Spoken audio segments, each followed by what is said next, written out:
Ang kwentong ito ay hango sa totoong buhay.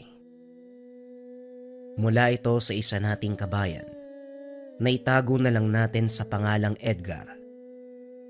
Taong 1967, probinsya ng Maguindanao. Uli lang maituring si Edgar nung kabataan. Nasawi ang mga magulang nang magkaroon ng engkwentro ang dalawang albularyo. Sa maling galaw ay sila ang tinamaan ng orasyon ng kamatayan.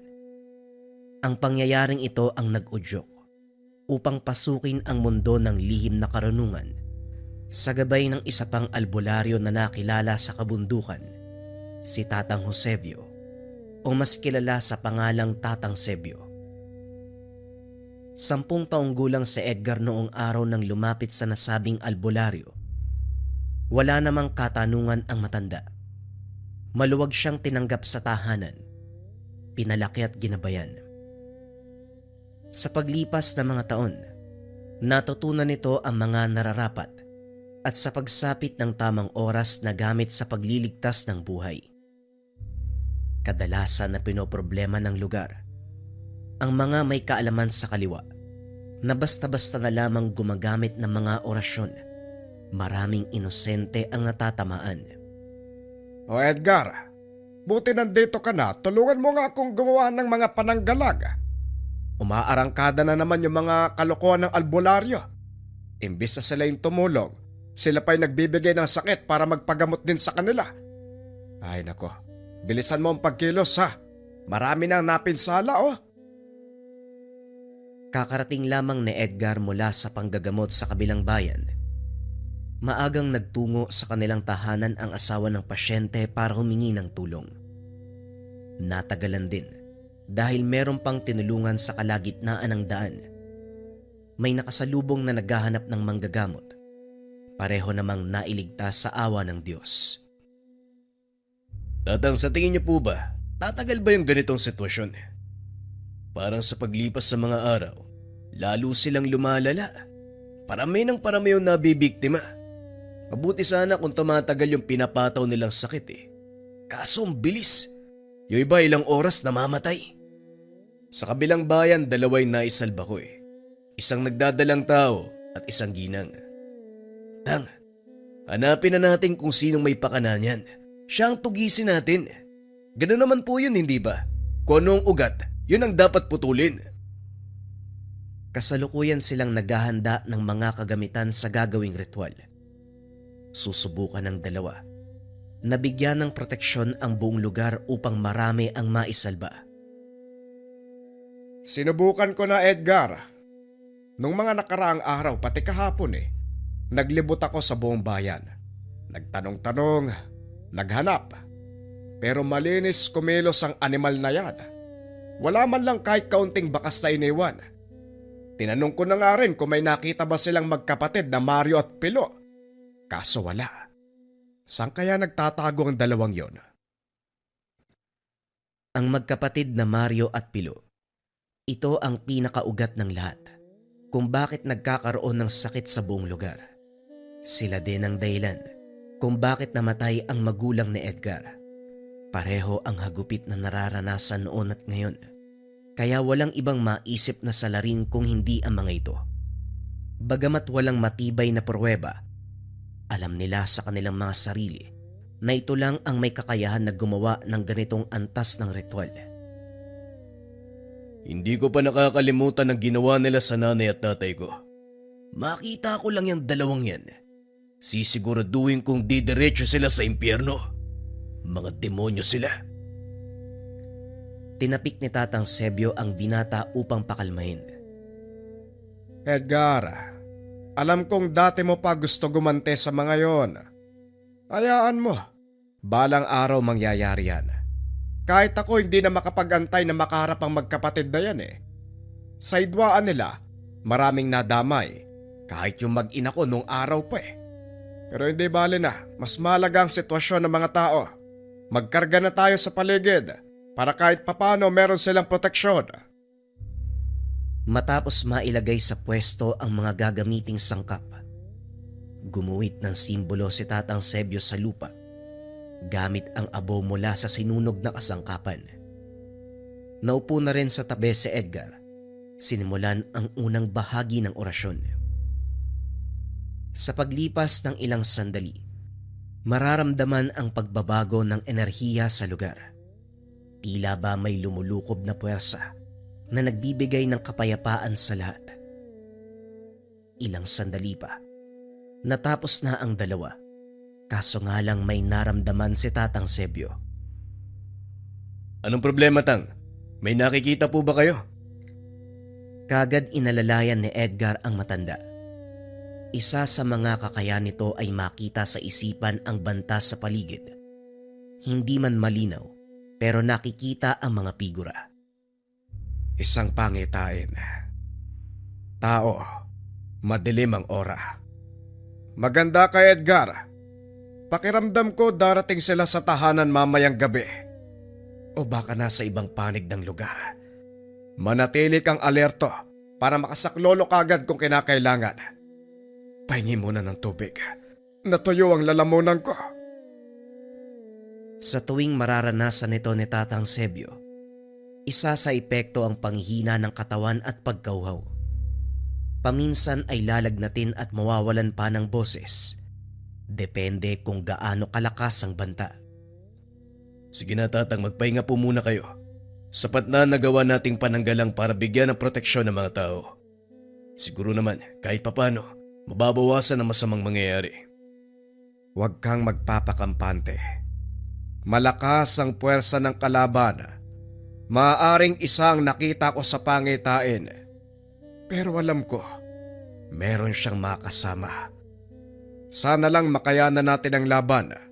Walang ibang maaasahan sa lugar na ito kung hindi tayong dalawa lang. Napabuntong hininga si Edgar. Isa sa pinoproblema ay walang ibang malalapitan. Sa nakalipas sa mga taon, tanging sila lang ni Tatang Sebio ang lumalaban sa iba't ibang banta ng panganib, kabilang na ang pagsalakay ng mga aswang, hagupit ng mambabarang sa mga pasyenteng nagpapagamot, at ang pinakamalala, albularyo kontra albularyo. Kung meron lang sana tayong mahihingian ng ibang tulong sa lugar natin, madali tayong makakakilos. Kung hindi lang kinain ng kademonyohan ng katauhan ng magkapatid na albularyo, hindi sana aabot sa ganitong sitwasyon. Ituring mo itong pagsubok sa atin. Magpakatatag ka, iho. Tumango si Edgar. Inayos ang higaan ng matanda para makapagpahinga na. Nang mga sumunod na sandali, inasikaso niya ang pasyente. Aligaga si Edgar dahil hindi matigil sa pag-iyak ang bata. Namamaga ang kanang braso nito. Namumutla na rin at hirap nang idilat ang mga mata. Nang hindi na makayanan ng ilang gamutan, ginising niya si Tatang Sebio. Aba, biktima ng sabwag. Malala ang sugat. Ilang oras na nakalipas magmula ng nakagat. Sana dinala nyo na mas maaga para naagapan, hindi sana lumala. Ay nako, titignan ko kung kaya pang gamutin. Ilabas mo muna yung kapamilya nito para dire-diretso ang paggamot, walang abala. Sumunod si Edgar. Pagkatapos ay kinuha ang mga kagamitan na inutos ng matanda. Mula sa kahon, inilabas ng manggagamot ang isang maliit na bagay. Kagad sumambit ng dasal. Kitang-kita ni Edgar kung paanong iniihipan ni Tatang Sebio ang tubig. Ito ang pinakapamamaraan ng matanda. Ang orasyon sa hangin. Napansin ni Edgar ang kakaibang bisa. Kasabay nito ang paggaan ng pakiramdam ng bata. Tumahan ito at nakatulog. Nagpatuloy pa rin ang gamutan. Habang nagsasagawa ng ritual si Tatang Sebio, mararamdaman ang kakaibang hangin sa lugar. Sa bawat pag-ihip ng matanda, kapayapaan ang mararanasan. Tahimik lamang na nagbabantay si Edgar. Eto ang tubig. Ipainom mo sa bata sa loob ng 3 araw. Kung sakaling iindayin pa rin yung sugat, bumalik kayo dito para ipagpatuloy natin ang panggagamot. Pero kung magiging ayos naman, hindi na kailangan bumalik. Nakikiusap din ako ha. Huwag mong pabayaan ang paslit. Tignan mo. Masyado pang bata para magdusa ng ganyan. Mabuti na agapan. Paano kung hindi? Ay nako, lumakad na kayo. Mag-iingat. Wika ni Tatang Sebio sa ina ng bata. Karga nito ang paslit. Kahit kailan talaga may magulang na pasaway. Isa na nga lang ang anak pero hindi pa magawang bantayan. Alam ko maraming gawain at responsibilidad na nakaatang sa tahanan. Pero sana huwag kalimutan ng anak. Sana man kaya yun nakagat. Ay nako Edgar, ano nangyayari sa'yo? Ang lalim ata ng iniisip mo. May problema ba? Tanong ni Tatang Sebio. Mahaba pa sana ang himutok sa mag-ina. Kaso nga lang nahinto nang mapansin si Edgar. Wala naman tatang. Ano siguro? Yung kinuha mong bagay mula sa kahon. Ano ho ba yun? Maliit pero laki ng bisa. Napagaling yung kagat ng aswang kahit kritikal yung lagay. Tapos habang ginagamot mo yung bata, may napansin akong umaaligid na itim na usok. Naguhugis tao pa nga ako minsan eh.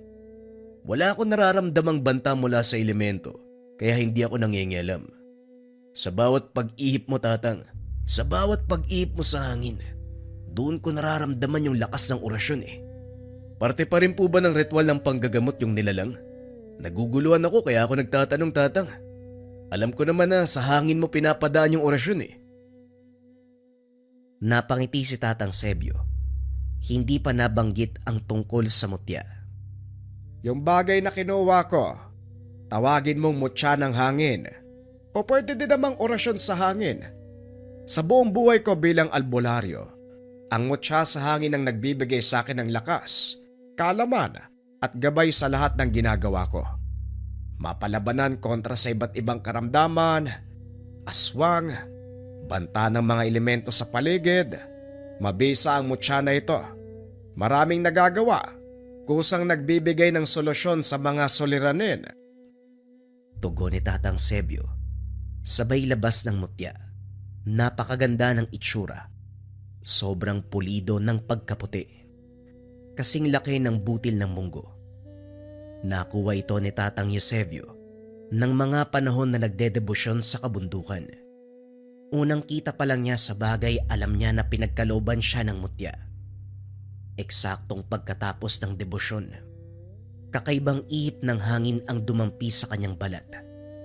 Nalaglag sa mismong harapan ang mutya ng hangin, ang puting bato. Magmula ng araw na yun, ginamit niya ito sa panggagamot at iba pang gawain na may kinalaman sa tungkulin. Matagal na panahon na nang huling maipamalas ang lakas ng mutya. Hindi ko nga alam na magagamit ko ulit itong mutya ng hangin eh. Nilalabas ko lang to sa mga pagkakataon kapag merong kalaban na sobrang lakas. Sa awa ng may kapal, sa mga panahon na nakalipas, hindi pa sobrang kinakailangan ng pinakabisa ng mutya ng hangin. Pero ngayon, nararamdaman kong kakailanganin na. Yun naman pala manong eh. E di gamitin na natin yan para sa kumakalat na sakit ngayon. Para matapos na natin yung ugat ng problema. Ngumiti si Tatang Sebio matapos magsalita ni Edgar sa itsura ng matanda. Para bang matagal niya nang inaantay na sabihin nito sa kanya ng binata. Unti-unti ka nang hinihinog ng panahon at pagkakataon bata. O sige, kung yan ang gusto mo, gagamitin natin ang mutya ng hangin. Pagsapit ng dilim, nabulabog si Tatang Sebio nang maramdaman ang malakas sa banta sa paligid. Ito ang nakita sa pangitain. Kagaya ng inasahan, may darating sa kanilang tahanan. Isang uri ng nilalang ang mabilis sa sumugod kay Tatang Sebio. Sa liksin nito, napansin na lamang ni Edgar ang pagkahandusay. Hawak-hawak ang nagdurugong leeg. Dinaluhan niya ang matanda pero inutusan siyang habulin ang nilalang. Naabutan niya sa kakahuyan ang nilalang. Kaso nga lang laking gulat ni Edgar nang makita si Tatang Sebio. Teka, Tatang Sebio! Huwag mo kong linlangin. Hindi ikaw si Tatang Sebio. Tumawa ng nakakaloko ang kaharap. Mas lalong naguluhan ng binata dahil maging ang boses, paraan ng pagkilos, parehong-pareho kay Tatang Sebio. Hindi kita inuutakan. Gusto ko lang sabihin na panahon na para malaman mo ang katotohanan. Sa tingin mo ba kinupkup kita dahil gusto ko makatulog? Edgar, maraming bagay kang hindi nalalaman. Kabilang na dito ang tunay na pakay ko sa'yo. Kahit anong sabihin mo, hindi ako maniniwala sa'yo. Kahit kunin mo pa ang itsura ni Tatang Sebio, gayahin ang kanyang salita at gawi, hinding-hindi mo ako mapapaigot. Inilabas na Edgar ang dalang latigo. Hinataw sa nilalang. Napaangil ito ng sobrang lakas. Dahan-dahang bumalik sa orihinal na anyo. Paulit-ulit niyang hinampas ng latigo ang aswang. Hindi na rin nagpatumpik-tumpik pa. Gamit ang balisong, buong puwersang itinarak sa puso ng aswang. Bumagsak ang nilalang at nangisay. Hindi nagtagal ay binawian ng buhay. Ako pa ang lilinlangin mong hayop ka. Nilapastangan pa ang pagkatao ni Tatang Eusebio. Demonyo! Pagbalik ng tahanan, naabutan niya ang matanda na ginagamot ang sarili. Dali-dali siyang lumapit upang tumulong. Kaso nga lang laking gulat ni Edgar. Sa isang ihip nito, nawala bigla ang sugat. Pambihirang aswang yon. O kumusta? Naabutan mo ba? Oo, Tatang. Nailigpit ko na rin yung demonyong yun. Nakakainis nga eh. Ginamit pa yung itsura nyo para linlangin ako. Akala niya siguro madali ako mauutakan. Mabuti kung ganon. Pero baka may kulang ka. Iba't ibang uri ng nilalangan nakakalaban natin. Sila ang tipo ng aswang na kaya magpalit ng anyo, kayang pekein ang kamatayan para magmukhang kapanipaniwala sa harapan ng manunugis. Bumabalik lamang siya sa tunay na katawan. Kumbaga, kaluluwa ng ibang tao ang napuksa mo. Ano ho? Paano naman po mangyayari yun? Nasaksak ko pa nga yung aswang eh. Ito na ang sinasabi ko. Ibang uri ang makakalaban natin. Mataas ang kaalaman sa paggamit ng sabulag at mga orasyon. Ang kalaban natin, kalahating albularyo, kalahating aswag. Sa pamamagitan ng kaalaman niya sa orasyon, ginagamit niya ang katawan ng ibang nilalang para biktimahin ang taong balak na kalabanin. Malilin lang ang kalaban, mapapaniwalang napatay ang halimaw. Anong nangyari sa laban niyo? Hindi ka sobrang nahirapan, hindi ba?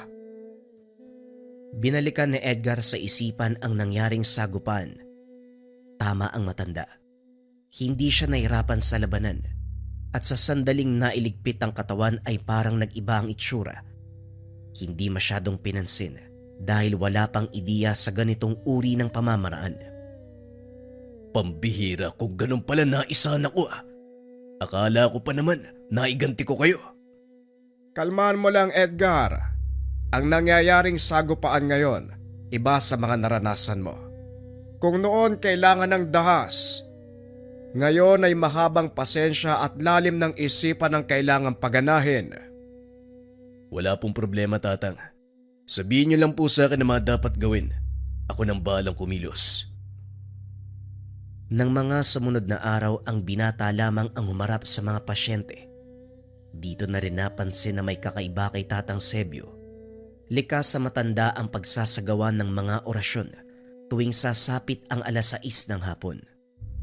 Pero sa pagkakataong ito iba ang sinasambit. Malayong malayo sa dating naririnig ng binata. Kasabay nito, napapansin niya ang maraming itim na elemento umaaligid sa buong tahanan. Hindi na masyadong pagtutuunan ng pansin ang sitwasyon. Kaso habang tumatagal, mas lalong hindi niya nauunawaan. Isang araw inutusan siya ni Tatang Sebio na mamili ng iilang gamit sa bayan.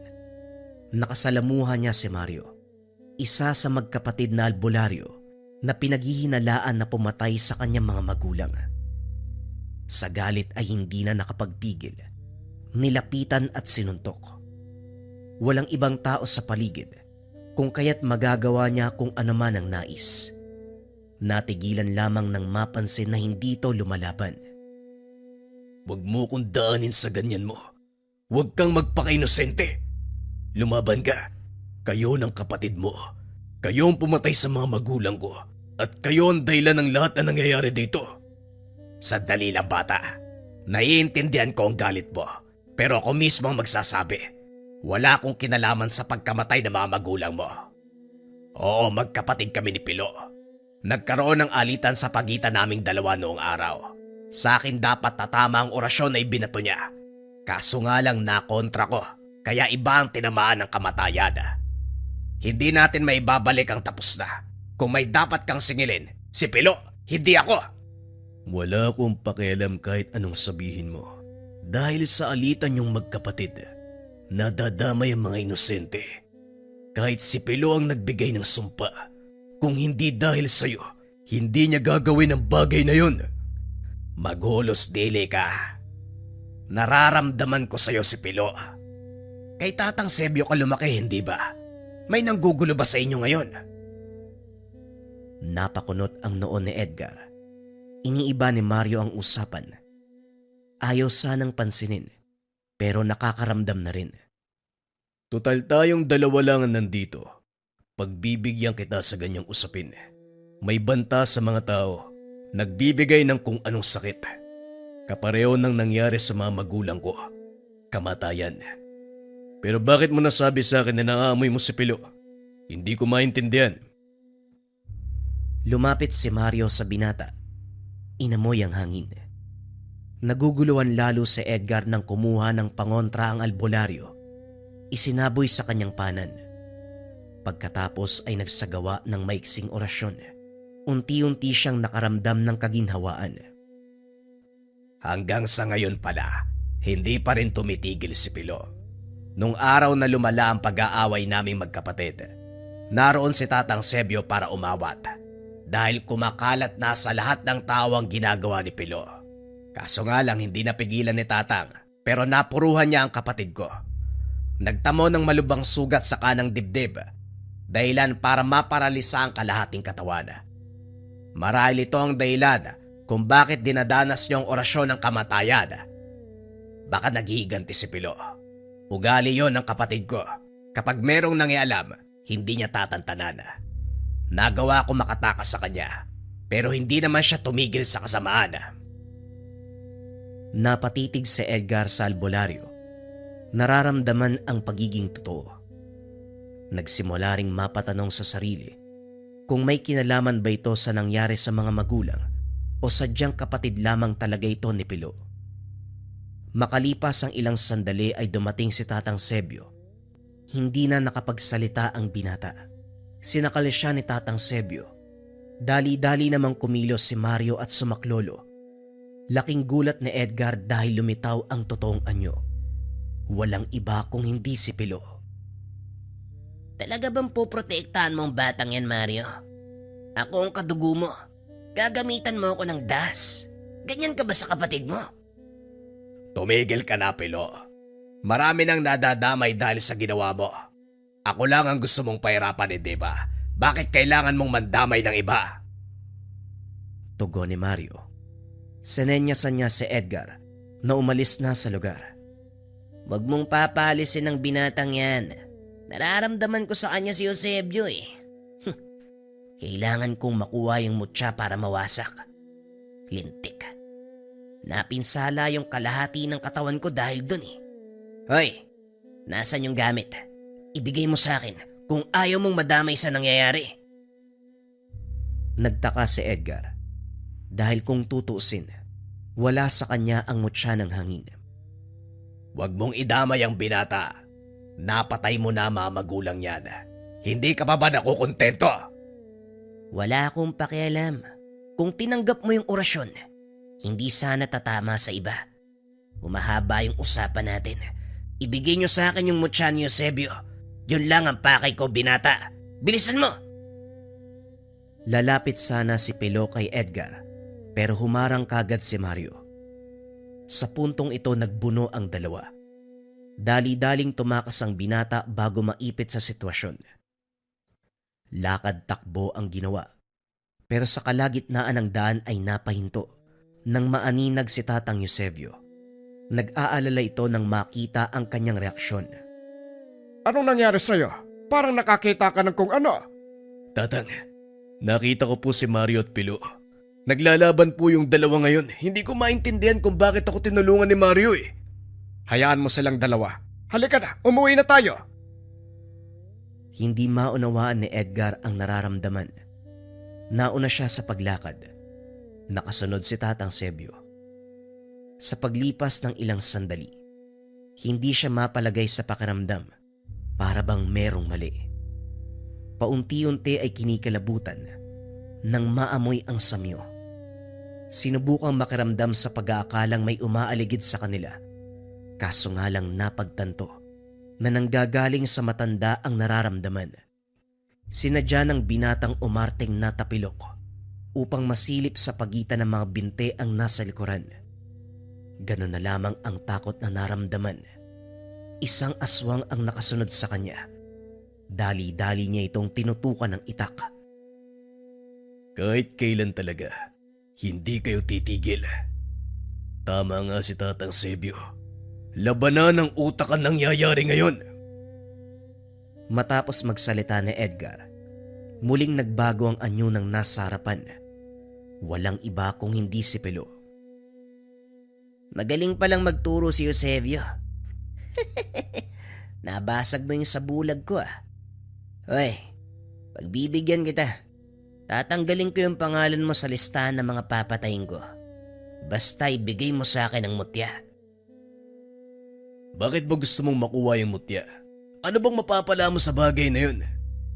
Wala ka nang pakialam kung ano man ang nais ko o kung ano man ang mapapala ko. Nararamdaman ko sa iyo ang mutya, kaya ikaw ang sinundan ko. Ibigay mo sa akin o papatayin kita. Kahit ilibing mo ko ng buhay, wala kang makukuhang mutya sa akin. Wala sa akin ang hinahanap mo. Kung gusto mo, kunin mo kay Tatang Eusebio. Sasamahan pa kita sa kanya. Kayong dalaway magtuos. Matapos magsalita ni Edgar, napapayag niya si Pilo. Ngumiti ng nakakaloko si Edgar pero hindi na ito napansin ni Pilo. Pagdating sa tahanan, kagad nakulong si Pilo sa ginawang patibong ni Tatang Sebio. Kagad nagpalit ng anyo at sinubukang tumakas, kaso nga lang hindi na magawa. Ang sobrang kasakiman at pagnanais, yan ang nagtulak sa'yo, Pilo, para lumantad. Ikaw mismo ang naglagay sa sarili mo sa kapamakan. Napinsala na ang kalahati ng katawan mo. Hindi ka pa rin nagtatanda. Kung sa palagay mo, mapipigi. Hindi natapos ni Pilo ang sasabihin nang umihip si Tatang Sebio sa hangin. Ramdam ni Pilo ang hapdi sa buong katawan. Hinihigop ang kanyang enerhiya. Unti-unting naninigas ang katawan. Hindi ka makuha ha, kahit kalahati na ng katawan mo ang baldado. Pues ngayon, gawin nating buo. Sa bawat pag-ihip ni Tatang Sebio sa hangin, makikita ang pagdurusa ni Pilo. Dahan-dahang naninigas ang buong katawan. Maging ang kanyang balat, unti-unting nagbabago, nagiging bato. Buhay pa si Pilo, pero parang patay na rin. Hindi na may gagalaw ang katawan. Hindi na makakapagsalita. Walang pang-amoy, walang maririnig. Habang buhay siyang magiging ganyan. Teka, si Edgar ba tong nakikita ko? Anong ginagawa mo dito, Aber? Gusto mong magaya sa kapatid mo? Nakikiusap ako, Tatang.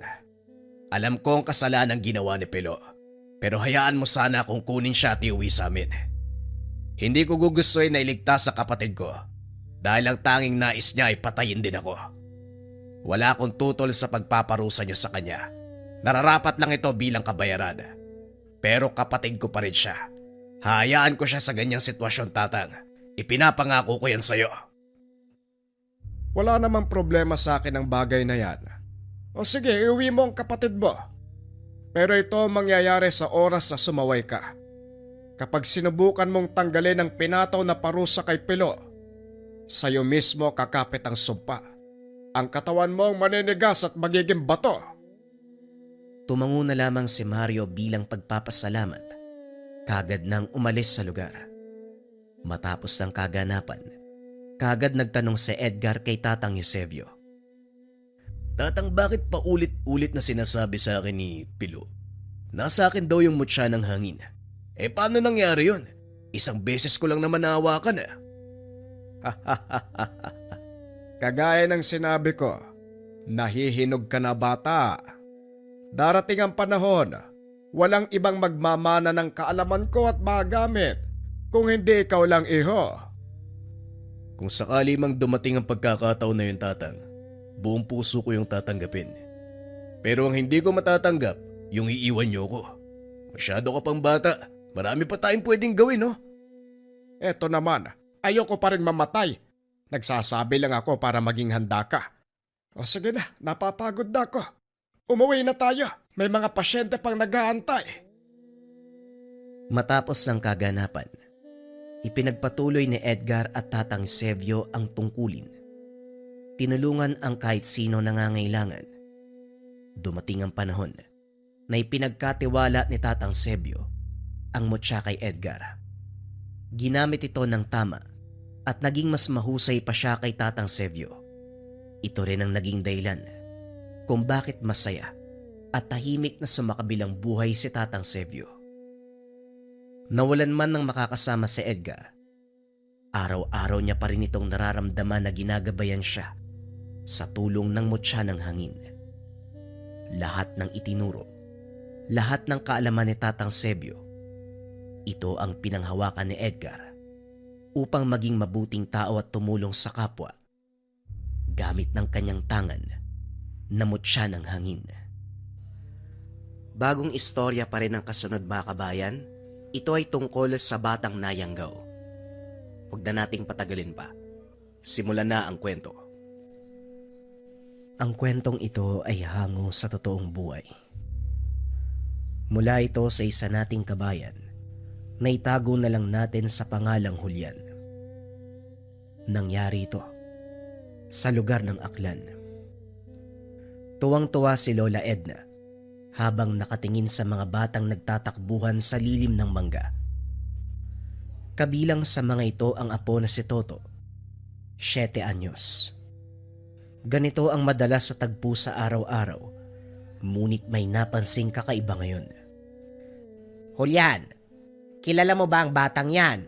Yung nakaupo sa sagingan. Kanina ko pa yan napapansin eh.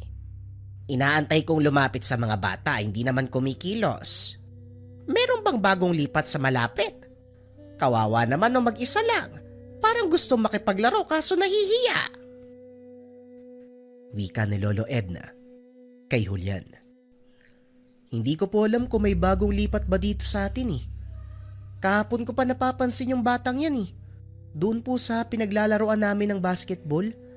Ganyan din po. Nakaupo sa malayo.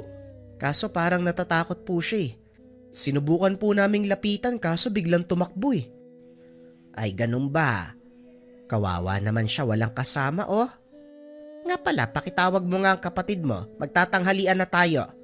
Bihisan mo na rin ha. Malamang basang-basa yan ng pawis.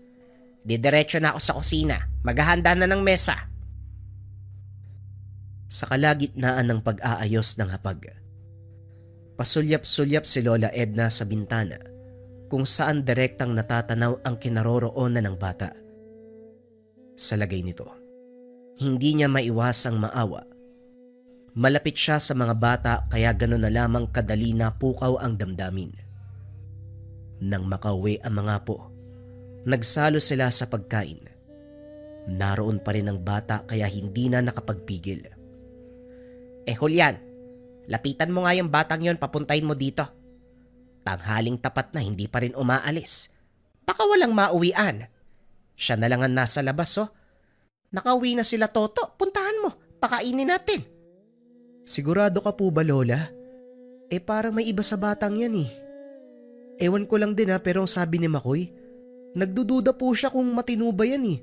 Mamaya engkanto pa yan o aswang eh. Dali-dali siyang hinampas ni Lola Edna. Hindi nagustuhan ang inasal.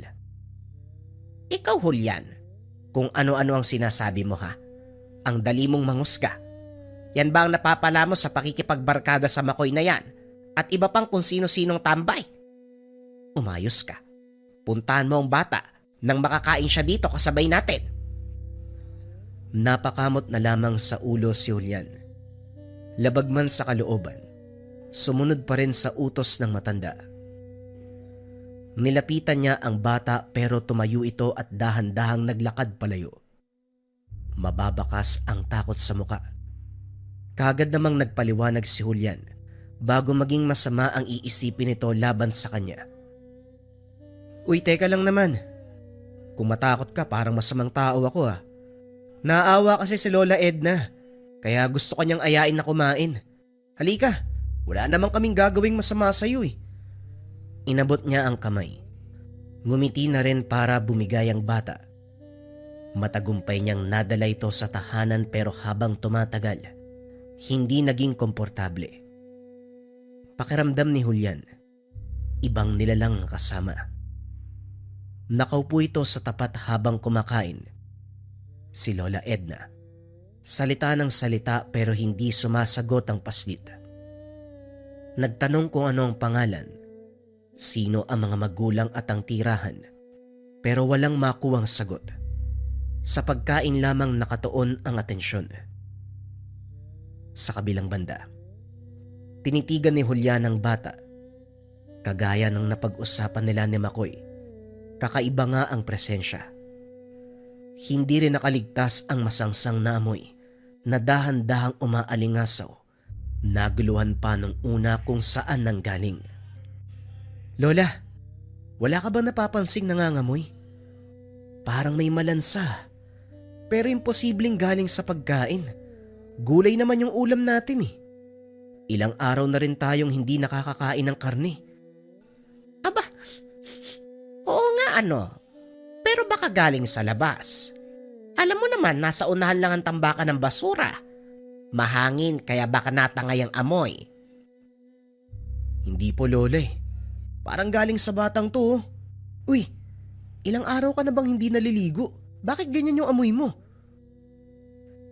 Wika ni Julian sa bata. Napatingin ito sa kanya. Pero kagad ding nag-iwas sabay takbo palabas ng tahanan. Dahil dito, mas lalong lumakas ang duda niya na totoo ang sinabi ng kaibigan na hindi ordinaryong bata ang paslit. Ikaw, napakabastos mo talaga, Julian. Kitang nahihiya na yung bata. Pagsasabihan pa ng kung ano-ano, umalis tuloy. Malilintikan ka talaga sa akin eh. Ay, ikaw Toto, tandaan mo ha, yung batang yun. Huwag ka makikipagkaibigan. Huwag kang lalapit. Bahala ka. Kakagating ka nun. Wika niya sa kapatid na si Toto. Sila na lamang dalawa ang nagpatuloy sa pagkain dahil nawalan ng gana si Lola Edna. Umalis ito. Nagtungo ng sala para makinig sa radyo. Pagsapit ng hapon, bumalik si Julian sa bakanteng lote kung saan sila madalas na naglalaro ng basketball kasama ang mga kaibigan. Sila pa lang ni Makoy ang dumating. Habang nagpapamalas ng galing sa laro, napag-usapan nila ang bata. Nakita ko uli yung bata kahapon ah. Yung sinabi mong hindi ordinaryo. Nakasama namin saglit eh. Nakasalo sa pagkainan, tama ka nga. Kakaiba yung presensya nun tapos nangangamoy. Malansa na parang may langis sa katawan. Ewan, hindi ko mailarawan eh. Ay nako, unang tingin pa lang duda na talaga ako dun eh. Hindi naman sa nagmamagaling. Pero alam mo 'di ba, ang tingero ang yumao kong lolo. Nasasabi niya sa akin, kaya may alam ako sa mga bagay-bagay pagdating sa ganyan. Minsan pa nga akong tinuruan eh, kung paanong mamuksa. Kaso hindi lang natuloy kasi sumakabilang buhay si lolo. Basta pare, huwag ka magpapanin lang sa batang yon, masama ang kutob ko. Tugon ni Makoy. May ba tayo? Paano ba malalaman ko nung pakay ng aswang sa isang lugar? Pati yung mga kilos na kahina-hinala. Para alam ko kung anong gagawin kung sakali. Maganda ang tanong mo pero limitado lang ang alam ko, baka makulangan ka. Batay sa natutunan ko kay Lolo, yung mga aswang may kakayahan na magpasa ng lahi nila eh. Kaya pwede kang mawaan. Kapag meron kang narinig na inuusal, basta kapag meron silang ginagawang hindi normal, kapag masyadong malapit sa mga bata, sa sanggol, nako, yun lang naman yung natatandaan ko nasabi sa akin.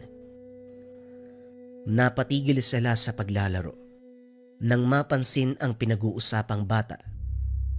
Nasa malayo lang, titig na titig sa mga kabataang naghahabulan sa malawak na kapatagan. Walang ibang ginawa kung hindi ang tumingin. Sa susunod na tayo maglaro, bantayan natin ang isang yan Baka ako ano pa ang gawin eh. Mas mabuti nang mapansin natin kagad. Naupo sila sa tabi, palihim na nagmasid sa bata. Malayo man ang distansya, malinaw namang nakikita ang mga kilos. Tahimik pa rin. Umabot ang panonood nito ng ilang oras sa mga kabataang naglalaro. Hindi inaalisan ng tingin. Kahit sulyap, hindi rin ginagawa kay Makoy at Julian. Umabot na sa punto. Yung dalawa na ang sumuko dahil malapit nang lumubog ang araw. Ano ba naman yan? Ang sakit na ng puwet ko sa kapaa ko Nangangalay na ako kakatayo sa kaupo Malapit nang maggabi Wala naman natang balak na kumilos yung bata na yan Sa tingin mo ba, nagsasayang lang yata tayo ng oras dito Tinitigang mabuti ni Makoy ang paslit. Dahan-dahang kumunot ang noo nang mapansin ang paggalaw ng bibig nito. Merong sinasambit na kung ano. Dali-dali siyang tumakbo palapit at sinigawan. Abalo ko to Hoy, ano ginagawa mo?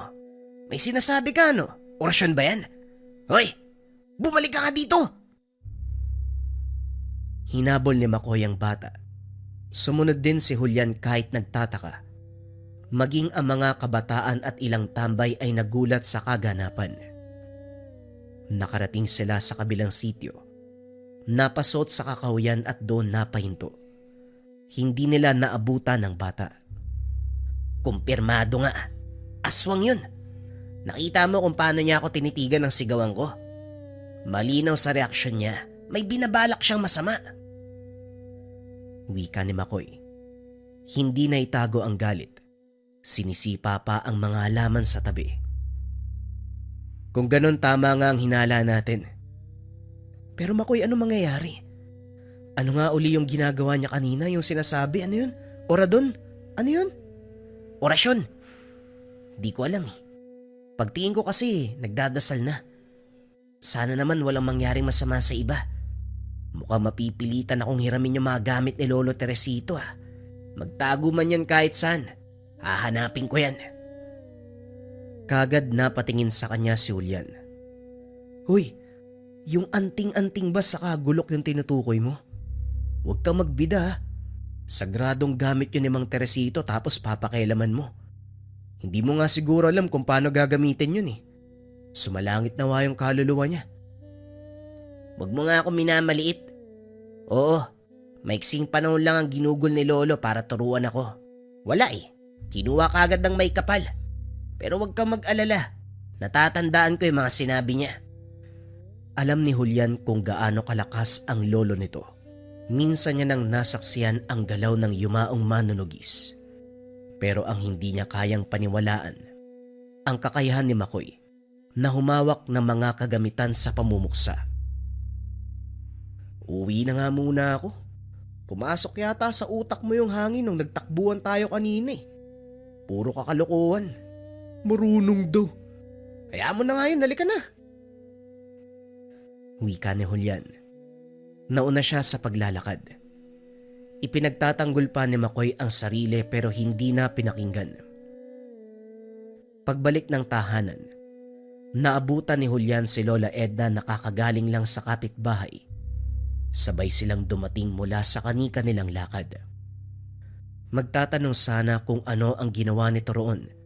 Hindi ugali ng matanda ang sumadya sa ibang bahay. Julian, nako, huwag kang aalis ng tahanan. Tignan mo yung apo ni Aling Dina. Iyak ng iyak dahil masama ang pakiramdam. Ang taas ng lagnat, ayun nagwawala. Ang sabi nila, baka nakasagi ng engkanto kaya naging ganon. Si Lola naman ako pa yung pinagsabihan ng ganyan. Si Toto po yung pagsabihan nyo. Kaya ko na ang sarili ko. Hindi ko kailangan ng paalala. Yan ka na naman ha. Ayusin mo yung pagsagot mo kung ayaw mong malintikan. Hindi ko pa nakakalimutan yung ginawa mong pambabastos doon sa pagkainan. Dinadagdagan mo na naman. Kapag ikaw hindi ko natansya ha? Nga pala, punta mo si Toto doon kila Aling Dina. Nakichismis din sa nagaganap eh. Kita nyo na po yan. Ako yung pinagsasabihan nyo. Tapos yung dapat paalalahanan, nandun pala sa bahay. Si Lola talaga. Sige ho, pupuntahan ko na. Pagdating sa tahanan, naabutan niyang nagwawala ang apo ni Aling Dina. Kaedad ito ng kapatid niya. Matalik na kaibigan at kalaro sa araw-araw. Nang pagmasdang mabuti ang bata, nawawala ito sa sarili. Naghahagis na mga gamit. Hinahampas ang sariling ulo. Hindi matigil sa pag-iyak na para bang may masakit sa kaloob-looban. Nababahala na rin ang nakakatandang kasama dahil ito pa lamang ang unang beses na nangyari ito. Nang makita ni Julian ang kapatid, kinalabit niya ito at pinuwi. O ikaw bata ka, anong ginagawa mo dito? Tsismoso ka ba? Umuwi ka nga dun. Kuya, bakit po nagkaganon si Memot? Ang saya namin kanina, naglalaro kami. Tapos umuwi po siya sumisigaw. Umiyak na lang bigla. Ano pong meron, kuya? Tanong ni Toto. Huminto ito sa paglalakad. Inosenteng tumingin sa kanya. Ewan, hindi ko alam. Mas mabuti pa siguro, umuwi na tayo bago pa mapalo ni Lola Edna. Gabi na o nasa labas ka pa. Sa ginagawa mong yan, pati ako mapipingot sa tenga eh. Bilisan mo na. Ilang oras ang lumipas matapos silang makauwi ng bahay. Nalimpungatan si Julian sa ingay ng kapitbahay. May distansya naman, kaso sa sobrang tahimik ng paligid, naririnig ang pag-iyak ng bata, ang apo ni Aling Dina. Hindi siya makatulog kaya sa sala na lamang naupo. Inaantay kung kailan matatahimik. Pero madaling araw na, ganun pa rin ang sitwasyon. Sa inis niya, sumilip sa bintana para tignan kung pwede bang lumabas. Balak sanang makiusisa sa nangyayari. Pagbukas niya, meron siyang napansing nakadapa. Itim ang hubog. Nasa manggahan. Dahan-dahang gumagapang. Bigla siyang hindi nakagalaw. Nagbago ang hugis ng anino. Naging tao. Hindi siya nakakilos. Nagulat sa nakita. Nanatiling nakatayo hanggang sa bumalik sa ulirat. Ang kasunod na namalayan, ang sigawan mula sa tahanan ni Aling Dina. Hoy Julian, huwag kang magkakamaling lumabas. Hindi natin alam kung anong nangyayari. Baka mamaya, may masamang loob dyan, mandamay pa. Diyan ka lang. Wika ni Lola Edna. Nakita niya si Makoy na tumatakbo. Nagtungo sa kabilang bahay, kaya gusto sanang pumunta. Lola, nandun po si Makoy tumatakbo. Mas mabuti nga pumunta ako dun para makatulong eh. Baka mamaya, kung ano pang mangyari dun, kawawa naman. Puro mga bata pa naman yung kasama ni Aling Dina. Aba bakit may magagawa ka ba, Aber? Para lumaban kung sakali may masamang tao sa loob, ay magtigil ka. Walang nagawa si Julian kung hindi pakinggan na lamang ang ingay. Ilang sandali pa, hindi lang naglalaki ang boses ang narinig. May sumisigaw pa ng aswang. Yan na nga ba ang sinasabi ko eh. Hindi na lang masamang tao yun ang gugulo. May halimaw pa, Diyos ko. Huwag niyo kaming pabayaan. Kagad sinarado ang bintana at pintuan upang masiguro ang kaligtasan. Sa kabilang banda, sinikap ni Julian na malaman ang nangyayari sa labas. Lumipat siya sa kanyang kwarto at doon sumilip. Nakarap ang bintana sa tahanan ni Aling Dina. At kahit may kalayuan, nakikita pa rin ang kaganapan dahil maliwanag ang buwan ng mga sandaling iyon. Nakita niya si Makoy na tumatakbo pabalik. Uy Makoy, anong nangyari? Bakit biglang nagkagulo? May aswang ba? Yun yung sigawan kanina eh. Hindi ako sigurado, wala ako nakita eh. Basta may tumakbo dun sa likod eh. Sumisigaw sila ng aswang, kaya hinabol ko pero wala ako naabutan. Wala din ako napansing amoy. Baka nga nagkamali lang sila. Alam mo naman yung mga tao dito sa atin. Basta gabi tapos merong kaluskos, aswang kagad yung sinisisi. Sandali nga, yan yung gulok ng lolo mo ha. Bakit dala mo? Nagbibida ka Makoy? Isoli mo yan pare. Mamaya magamit mo yan sa mali eh. Ilang beses ko bang sasabihin sa'yo? Huwag mo nga ako minamaliit. Anong magamit sa mali? Ano akala mo sa akin, Mangmang? Marunong ako. Alam ko kung para saan at paano at kailan gagamitin. Wala ka talagang tiwala sa akin eh. Magantay ka dahil balang araw, makikita mo kung gaano ko kahusay pagdating dito. Mukha mo. Umuwi ka na nga. Tahimik naman na sa kabilang bahay, mukhang wala ng problema. Mabuti tumigil sa pag-iyak yung apo ni Aling Dina. Ang lakas eh, sakit sa tenga. Sa palagay ko nga Julian, biktima ng aswang yung apo ni Aling Dina eh. Naalala ko kasi nung isang beses na sinama ako ni Lolo sa panunugis. Dumayo kami sa karatig bayan para lang matulungan ng pamilya na pareho yung sitwasyon eh. Ganyan na ganyan talaga. Tapos paglipas sa mga araw, unti-unting magbabago yung ugali. Kapag hindi naagapan, nagiging aswang. Kumunot ang noo ni Julian. Kalaunan ay napatingin sa kaibigan nang maalala ang pinagdududahang bata. Makoy, paano kaya kung tama ka ng hinala? Hindi ba yung bata na pinagdududahan natin palagi nakatitig sa hapon ni Aling Dina? Malalaman din natin yan pero wala tayong magagawa. Ano bang alam natin sa gamutan? Sige na, una na ako. Bukas na lang tayo uli mag-usap. Pagkatapos ng gabing iyon, mabilis na lumipas ang ilang araw. Wala namang nangyaring kakaiba. Kaso nga lang, umabot sa punto na nagkatotoo ang sinabi ni Makoy. Ang apo ni Aling Dina na si Memot, ibang-iba na ang kinikilos. Masama na ang ugali. Palaging nagbubuhat ng kamay. May mga pagkakataon na nangangalmot at ayaw pa sa tubig. Hindi na makausap ng maayos. Hindi malapitan. Mabigat man para sa kalooban ng pamilya, napilitan silang ikulong ang bata. Isang gabi, habang nakatambay si Makoy at Julian sa bakuran, napansin nila ang paglabas ni Memot. Mabilis itong tumakbo at sinundan nila. Pinagmasdan sa malayuan ang kilos. Dumiretso ang bata sa manukan ng kapitbahay, pero nalalagay ito sa dulo ng bakanting lote, malayo sa kabayan. Walang nakabantay ng mga sandaling iyon. Pagpasok pa lang kagad sinunggaban ang mga manok. Kinagat, walang awang pinatay. Kagad binunot ni Makoy ang gulok at sinubukang pigilan ng bata. Si Julian sa kabilang banda, hindi makagalaw sa kinakatayuan. Pinaghalong gulat at takot ang nararamdaman. Ito pa lamang ang unang beses na makita si Memot sa loob ng ilang linggong pagkakakulong. Matungis, mabaho, hindi na mukhang tao. Oy Julian, anong tinatayo-tayo mo dyan? Tulungan mo ko dito! Wika ni Makoy. Nag-aalangan nito na sakta ng bata. Ilang taon nang kilala at itinuring na nakababatang kapatid. Sinubukang pigilan, kaso nga lang kinagat si Makoy. Kaya naman tinaga niya ito. Tinamaan sa braso.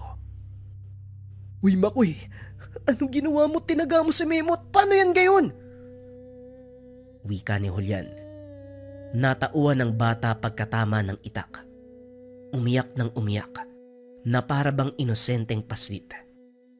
Napukaw ang kanilang damdamin. Dali-daling tinulungan. Kinarga pa ni Makoy.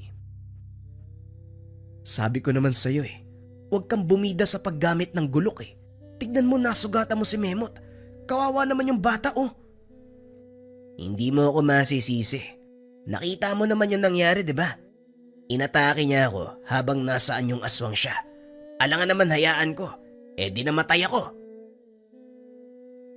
Napahinto sila sa kalagitnaan ng bakanteng lote nang makitang paparating si Aling Dina. Kasama nito ang asawa, parehong nag-aalala. Sinabi nila Julian ang totoong nangyari. Hindi naniwala ang matanda. Salip ay sila ang sinisi. Kaso nga lang, biglang sinunggaban si Aling Dina ng bata. Paulit-ulit na kinalmot. Dali-dali nilang sinaklolohan. Si Makoy ang humabol sa bata, samantalang si Julian naman ang tumulong sa matanda. Sa likuran ng manuka nagtungo si Memot. Nasaan yung aswang na ito? Doon na nagpang-abot ang dalawa. Naging maingat pa si Makoy. Nababahala na baka masakta ng bata. Kaso nga lang batay sa nakikita niyang itsura ngayon, wala na itong ibang pagnanais kung hindi patayin siya. Kaya naman sa paglundag ng aswang, itinaas niya ang hawak na gulok. Sumaktong tumagos ito sa katawan ng aswang. Nagdilim ang paningin ni Makoy ng mga sandaling iyon. Kahit napuruan na ang nilalang, walang tigil niyang pinagtataga hanggang sa hindi na ito kumilos. Makalipas ang ilang sandali ay dumating si Mang Singko kasama si Julian. Parehong nagulat sa nakita. Pasensya na ho kayo, pero kailangan kong gawin eh. Papatayin ako niyan eh. Tatanggapin ko na lang po yung parusa ko. Hindi nakapagsalita si Mang Singko. Nanginginig na lumapit sa bangkay. Ano pa nga ba ang gagawin kung isang halimaw na ang kaharap? Hindi kita masisisi, Makoy. Pero masakit tanggapin ang pagyayari. Nang mahimasmasa ng lahat, inayos nila ang katawan at saka binigyan ng maayos na libing. Pasekreto namang pinabaunan ni Makoy ng papel na may nakasulat na orasyon ng kabaong. Matitiyak nito ang kamatayan ng aswang upang hindi na muling mabuhay. Isa ito sa tinuro sa kanya. Nagawa namang magpatawad ng pamilya, pero hindi madaling kalimutan na si Makoy ang pumatay sa kanilang pamilya. Pare, hayaan mo na. Hayaan mo yung panahon na maghilom sa sugat mo saka sa sugat nila Aling Dina. Yung nangyari kasi hindi madaling tanggapin eh. Baka sakaling paglipas ng panahon, unti-unting makalimutan. Makausap ka ng walang bigat sa pakiramdam. Pero alam mo Makoy, pinahanga mo ko noon ha. Walang takot mong nilabanan yung aswang kahit na hindi mo alam yung kakantungan. Pwedeng ikaw nga yung mamatay sa inkwentro eh. Hanga ako sa'yo pare, pero sana mapatawad mo rin yung sarili mo. Kagaya ng sinabi mo, ginawa mo lang kung ano yung nararapat. Hindi na madadaan sa anumang pakiusap ang nilalang eh. Walang ibang pagpipilian kung hindi puksain kung ayaw mong mamatay ka. O hindi kaya makapambiktima pa ng ibang tao. Oo naman pare, naiintindihan ko. Sa katunayan masaya ako eh. Sa wakas nagamit ko yung tinuro ni Lolo. Pero ang hindi ko lang matanggap sa ngayon, bakit kailangan pa yung taong malapit sa atin ang madamay? Si Memot. Alam mo naman na parang kapatid ko na yung bata na yun eh. Walang ibang dapat sisihin dito kung hindi yung batang napadpad sa lugar natin. Hayop yung aswang na yun ng damay pa. Dapat yun yung namatay. Naging tanda ang nangyari. Hindi lang kina Makoy at Julian, kung hindi sa lahat ng tao sa sityo. Sa tuwing may taong napapadpad sa lugar, pinagtutuunan na ng pansin. Sinisita kung merong kahina-hinalang kilos. Kaya naman sa paglipas ng panahon, hindi na nasundan pa ang kababalagan. Kaso nga lang ang pinakamasakit tanggapin, hindi rin nakita ang bata na pinagbibintangan na nanghawa ng pagkaaswang.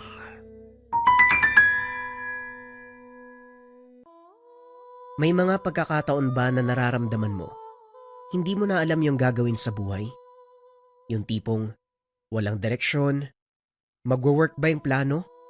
O hindi kaya, baka magsayang ka lang ng pera at oras. Ito subukan mo kabayan. Gabay medalyon pangkalahatan. Simbolo ng pag-asa, gawang Pilipino, gawang lokal. Ano ang bisa? Lucky charm pampaswerte at gabay. Sa career, health, love life and finance. Ang simbolo na nasa gitna ay old tattoos ng mga Pilipino, travelers and compass. At ang mga salita na nakapalibot ay baybayin, old alphabet ng mga Pilipino, na ang ibig sabihin, kalakasan, kayamanan, kalasag at katalinuhan. Kasama din dito ang 6 na sangkap na hinalo habang kinukurba ang medalyon. 6 na pangkalikasang sangkap. Tawas tapol, leklay, diamante negra at 3 lihim na sangkap. 6 na antingero sa Negros ang nagbasbas at bumuhay sa medalyon kasama ang orasyon at guideline sa package. Available ito sa necklace version, bracelet version at keychain version.